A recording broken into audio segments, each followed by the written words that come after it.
In this past year that we've been recording, we've seen people groups reached. God is working. He's going to do it with or without us. And so why would we not jump on board?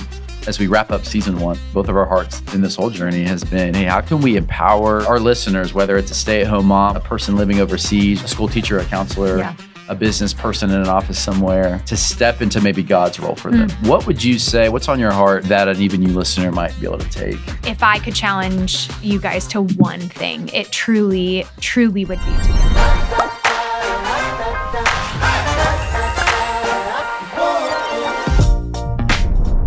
Well, hey, welcome everyone back to the Even You podcast. Again, my name is Scott, joined here with Mariah. How's it going? Good. How are you doing, Scott? I'm super excited about today's episode. Why?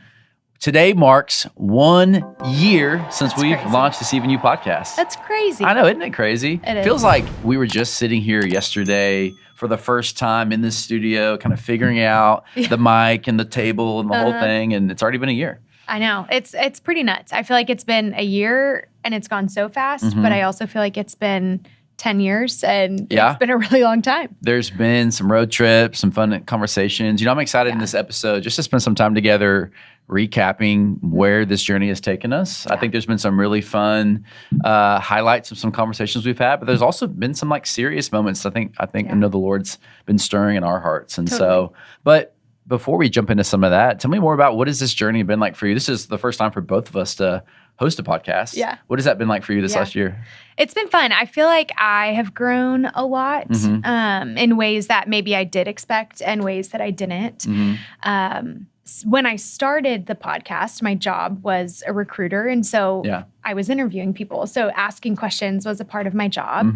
But I think I have learned there is such an art in asking questions, and podcast hosts, seasoned podcast hosts, I have so much respect for because it is hard. Like, you are actively listening, yet you're trying to think of where to go next. And I feel like that was growing, and I don't know if I always did it well, but I think a fun surprise has just been how much the Lord has used this podcast and the conversations that we've had and the opportunity to ask questions of some really cool people, how much he's used that to grow my heart and stir my affections for him. I think you kind of go into it expecting and praying that the audience and you guys as listeners would hear from the Lord, but I don't think I quite expected that I would as well. And so conversations have lingered for months and months, and I feel like I've just grown as a person, which is so fun. That's great. Yeah. What about you? Yeah, it's been a lot of fun. I don't think I thought we'd be sitting here. I don't think I planned to host a podcast or do this. And so in some ways it's been really challenging, harder than I thought it was going to be really. Like you said, I think I thought, just talking to people. And certainly when you watch podcasts, I think we all consume podcasts quite a bit. You think, well, it looks pretty straightforward. But I think one thing that someone told me is hey, the best podcast conversation is one that's authentic and real and in the moment. And so as a host, being really present and authentic and listening and conversing, that's all well and done and sounds good. But when you have that challenge with, be authentic and be listening, but also be ready to ask your next question and how is that going to look and sound and come good or come out well, it's challenging. So a lot of fun, though, kind of sharpening that skill. And I think it's been well received. We both have gotten some positive feedback. A crazy story. I was actually traveling on the road and you wouldn't believe it, but I stopped at a restaurant and looked ahead of me and actually saw someone wearing our Even You t-shirt. No way. Yeah, Even You, Extraordinary People, Ordinary People, Extraordinary Purpose t-shirt.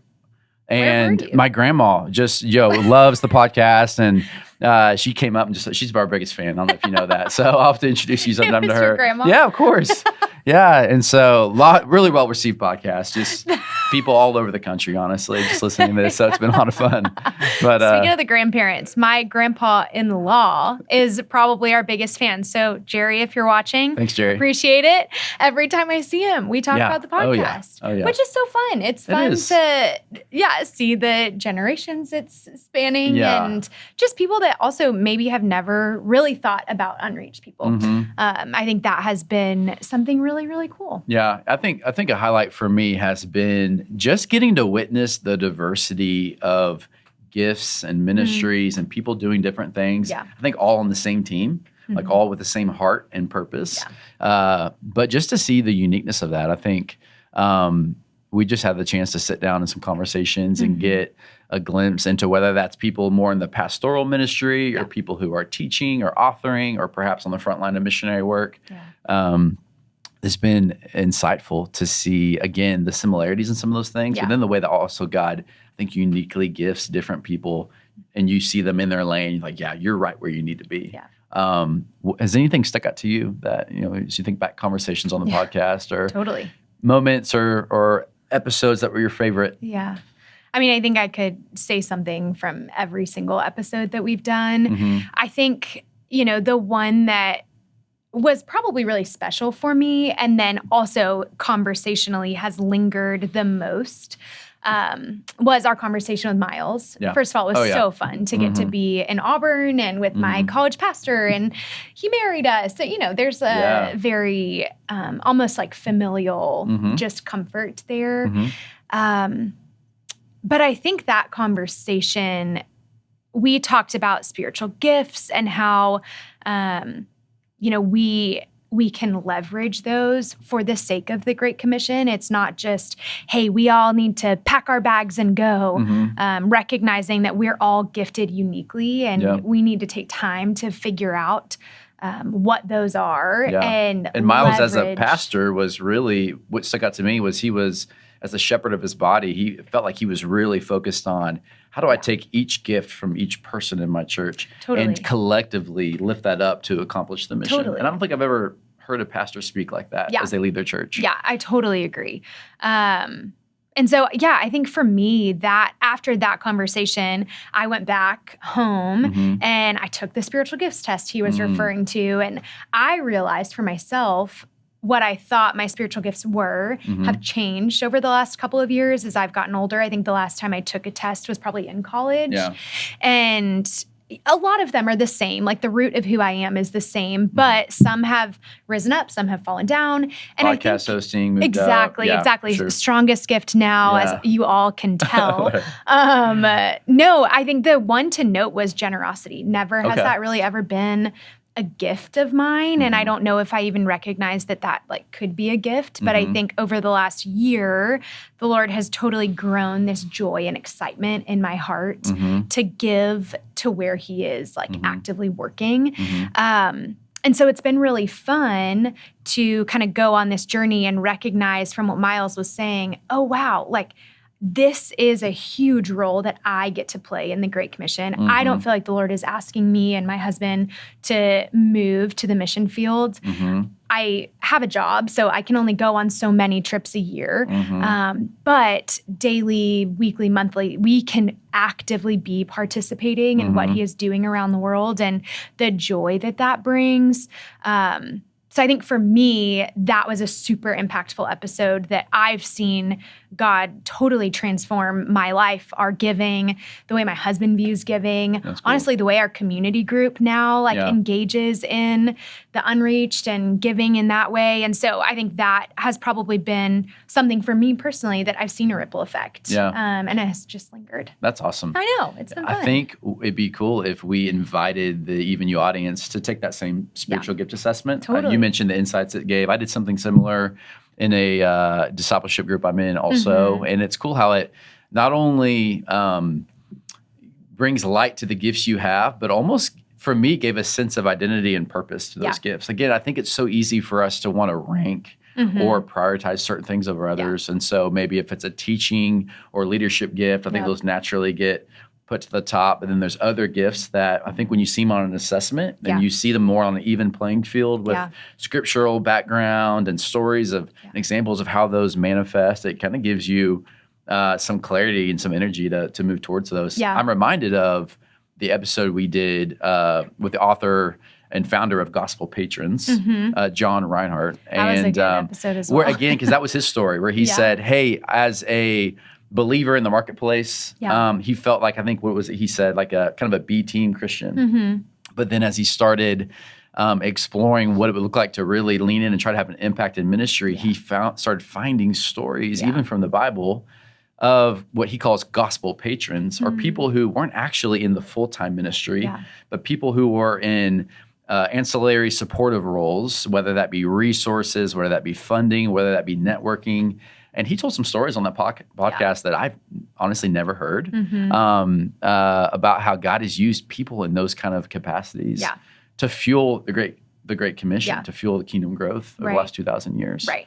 I thought that was a really neat conversation. It got me thinking about not only my life, but honestly, my heart. Because as the one who is in full-time ministry, I think sometimes I can even in my own heart try to question or undervalue the worthiness of the other things maybe that don't fall into that, or even, if I'm honest, the people in my life who aren't working in full-time ministry. And so it was just really helpful in clarifying to really get I think a biblical holistic view on honestly God's design for the accomplishment of the task. Yeah. And so that was really meaningful for me. I agree. Yeah.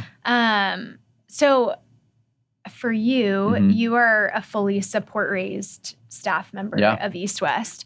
I'm curious, how did that conversation, or any of the conversations that we had, did that change a view, kind of what you're just talking about of John Reinhardt, of like, did that shape a mentality you have around support raising, or a view of your supporters and your team that's behind you? Yeah, a couple of things come to mind. Yes, I think, and this is kind of a little vulnerable to say, but I think I always thought that I'm the one doing the ministry, and as a kind of a side thing to that, or kind of a necessary thing. And then I have to invite people into this to provide funding so that I can keep doing this role. And it was certainly a secondary. My posture was kind of undervaluing that, or even being dismissive of that. And I think what changed in me is realizing that, no, there are not just the dollars that come, but the specific people who God has blessed, resourced, and is also inviting into an act of worship, an act of obedience, an act of faithfulness through their giving to Him. And so it really raised up and highlighted, I think, for me, the role that I maybe get to play in stewarding or in facilitating an opportunity for donor to do something with the Lord. Does that make sense? Yeah. Whereas I think before I didn't even realize the significance of that, and it was kind of a means to an end. Hey, I need to execute this ask or this pitch in hopes that they make gifts so that I can go do this ministry, and realizing, oh no, they are doing the ministry. And in fact, that's a significant thing that God is doing and has been doing for years and years and years. Again, thinking of the women who were providing for the disciples as they go, that John shared about.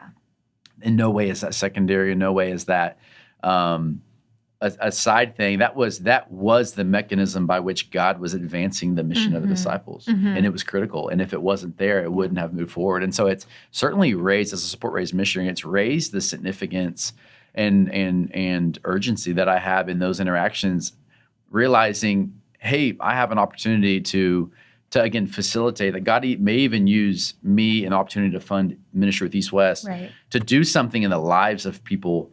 And so it just put myself in this position that I hadn't been before. And excited to see, hey, what are the things that God does in those people's lives? I think that's one thing that you've probably seen too at East West, as you are visible to some of the fundraising that we do as an organization. It's just seeing the boldness, the faithfulness, the courage of some of the people who give significantly to this organization. And I would say it like that. It's boldness, it's faithfulness, it's courage. Because it's no less of a risk for them than it is for us to give, or for me to give my time or career. there's some awesome men and women who are making significant impact in spiritual darkest places through their faithfulness and their boldness to give. Yeah. And I don't know that I would have seen it the same way until we sat down with John. Yeah, I agree. Yeah, that's a great question. That's awesome. Another conversation that I think about is with Afshin, who is a Muslim background believer for some of our listeners. If you haven't heard that episode, go check it out. But Afshin Ziafat is a pastor of Providence Church here in Frisco. He's a Muslim background believer himself. He told us his story when he was just a small boy living in Houston and in a Muslim family. And now you saw the way that the Lord entered his life. Did anything stick out to you from Afshin's story, or that was just one of my favorite episodes? It was an awesome episode. I loved just his transparency and the way that for him, Jesus was worth everything, worth more than his family relationship here on the earth. And I think the way that the Lord has been running after him his entire life and has just been there, I think is so cool and so encouraging, and something where I think it'd be easy to look at his story and be like, whoa, wow, the sacrifices you've made and you are amazing. I think to just see the way that it was so simple, like Jesus was worth it. And so it made every decision that he made, it made any family strife, like it was worth it for him. And I think that's challenging for me, of what have I really had to sacrifice, or have there been things that I've had to truly choose the Lord over something here on this earth, or comfort. I don't really know if I have. And so I think that's convicting. And I think we often hear those stories and think about an overseas context. And so I think there was something very cool to know he lives in the Metroplex. And that story was one that, is close to home. And there are people all around us that are making massive sacrifices for the sake of the gospel. And how can I actively make sacrifices in my life for that? What I love about Afshin's story is it's truly an image of the impact when the ordinary does the extraordinary. Yeah. Because if you remember the beginning of the story, it wasn't this really significant, grandiose act from this, traveling Bible preacher or this missionary overseas. Like you said, was it a tutor? When he was in grade school, who I kind of visualized in a moment again of faithfulness. It's just a small little act. Yeah. She's probably following Jesus. She's living in Houston. Yep. She's has this little child that she's tutoring and aware that he's not a believer in his family. And in a moment of faithfulness, she brought him a little Bible. Yeah. And so that she was praying for him. I don't know about you, but that just shakes up my paradigm, because I think sometimes I think, oh man, okay, if I need to get off the couch and go do something, I have to clean up my life. I have to go learn something. I have to do my Bible in a year reading plan perfectly. Like I have to beef up my life in order to be worthy enough, or to do something significant enough to move the needle.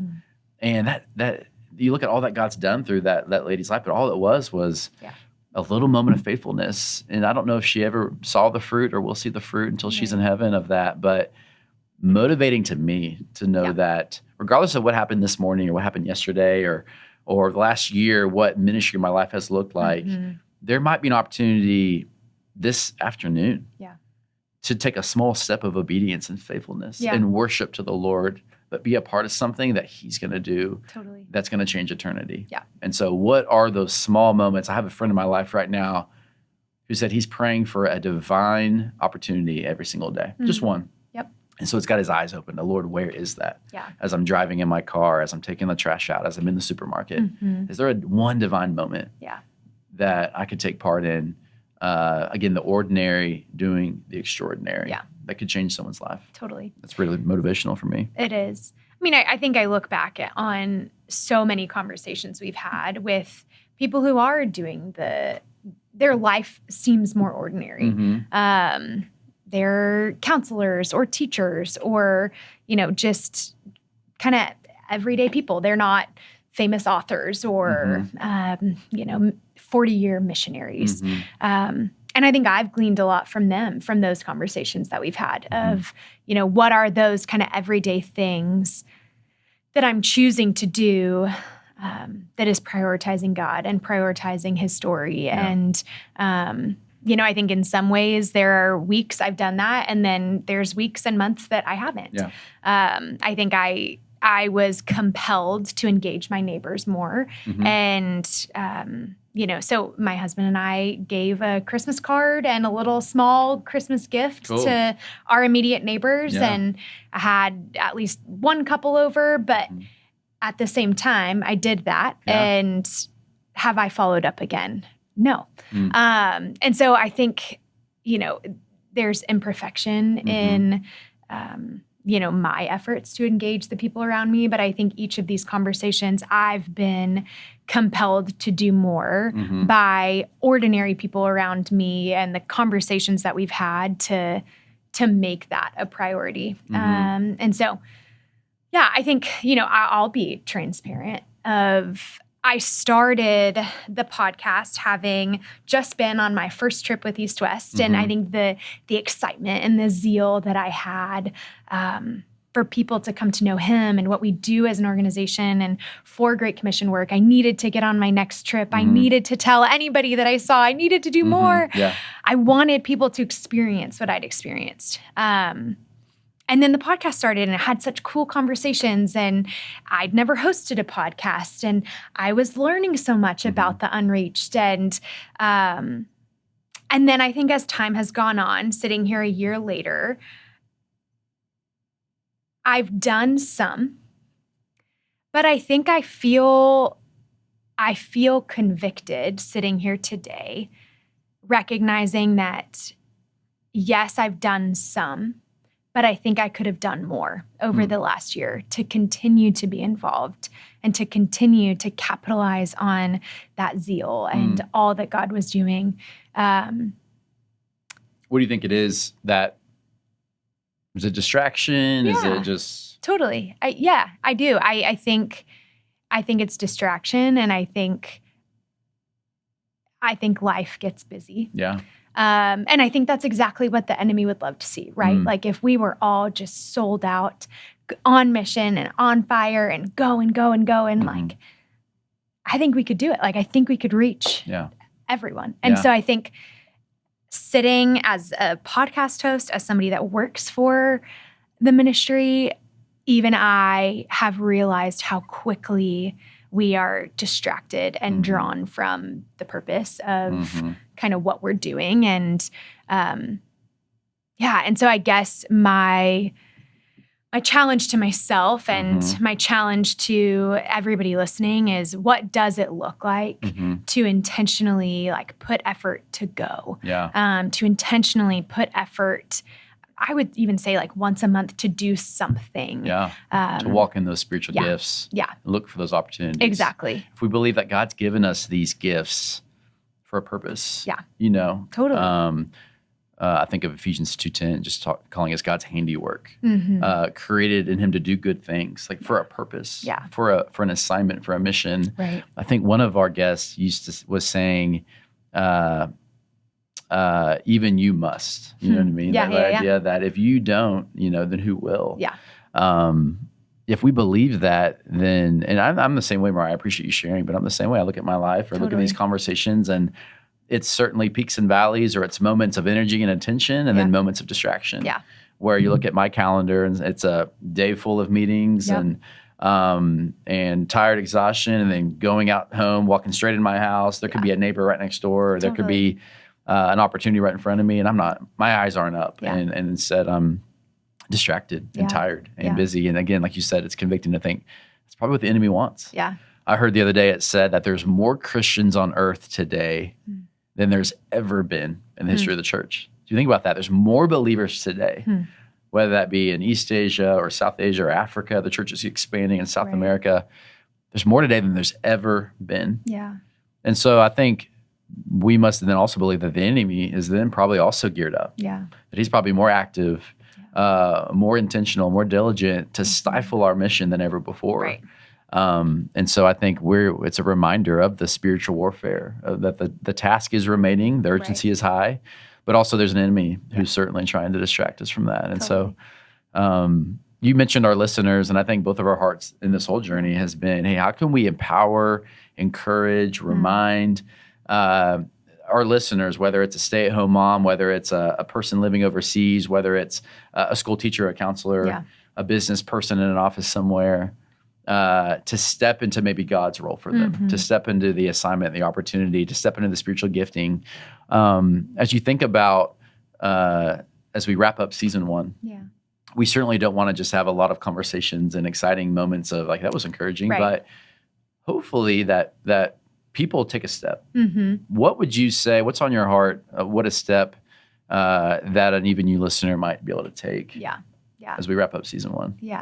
I mean, I think for me, the boldest step is to go, to sacrifice your time off, to sacrifice time with your family, to go out of your comfort zone and to taste and see what God is doing. I think for me, if I could challenge you guys to one thing, it truly, truly would be to go. But if that's not an option, then I think I would say give. Is that because that's my spiritual gift? Maybe. But I think there's great sacrifice that is involved with giving. But there is great joy and great reward. So whether it's East West, whether it's a missionary with a different organization, whether it's your church, I would say give to where God is working and watch the fruit of that multiply. That's awesome. I think praying is amazing too. Like I think there's great fruit that comes from praying. But to me, when you put a little bit of skin in the game, whether it's your time or your money, I just think there's great sacrifice involved. And I think God smiles at that. And because of that, the joy that we experience of getting to watch God move and knowing that we had an active hand in that is a really, really cool thing. That's awesome. Yeah. That's so good. What would you say? As you're saying that, I'm thinking about, okay, what is there giving opportunities on my mind that I've been avoiding? Or do I need to spend more time in prayer? I mean, that's really good. I think of, you talked about that spiritual gifts assessment, and I think there's so many who, myself included, are walking with a lack of awareness of how God's uniquely gifted us. And for me, when I continually am reminded of those things, man, it just gives me a confidence, a joy, an urgency that's hard to replace any other way. And so I would encourage our listeners to take a spiritual gifts assessment or inventory, and to even slow down and think about, like you said, where are the opportunities in my life? How do the spiritual gifts that we have overlap or integrate with the divine platforms that the Lord's given us? Maybe it's a crossing guard that you pass every single day at work, and you find now that you have a spiritual gift of prayer. Could those two things intersect? That you maybe stop at that crossing guard and say, hey, how can I be praying for you? I'm praying for my community today. And so where are the divine platforms that God's given you overlapping with the spiritual gifts that he's uniquely wired you with? And so I think we're going to link on the show notes or description some of these steps, opportunities to take a spiritual gifts test for all of our listeners, opportunity to pray, opportunity to give, and even opportunity to go. I think that those are great next steps that God has right in front of us, that each of us, again, in a small moment of faithfulness and a small moment of obedience to the Lord, God could do something truly extraordinary out of that. And it makes me think, as I'm sitting here, I'm like, gosh, even thinking about my maybe lack of activity or lack of faithfulness at times, and then coupled with other people's active faithfulness and activity. In this past year that we've been recording season 1 of the podcast, we've seen people groups reached. Like God is working. And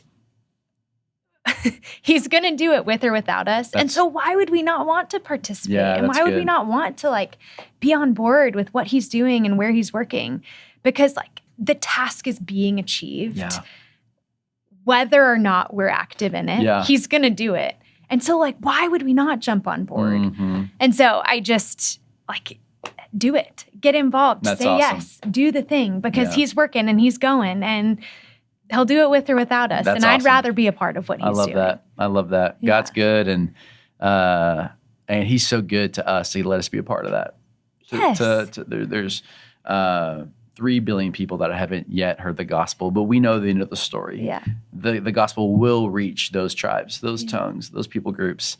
What a joy that'd be. What an adventure to give our life to the accomplishment of that task. And so thanks for joining me on this first season of Even You. It's been a lot of fun. It's been so fun. It has. And fun today. Sad the season's over. I know. But there's a lot for us to take from it. And I'm excited to see what God does in our lives and in the lives of some of our listeners as they all take steps. And so thanks again for joining us for this episode of the Even You podcast and this whole season. What a joy it's been. We hope that this has been meaningful to you in your life and that you're even thinking right now, how can you take a small step of obedience, of faithfulness, for the ordinary to do the extraordinary.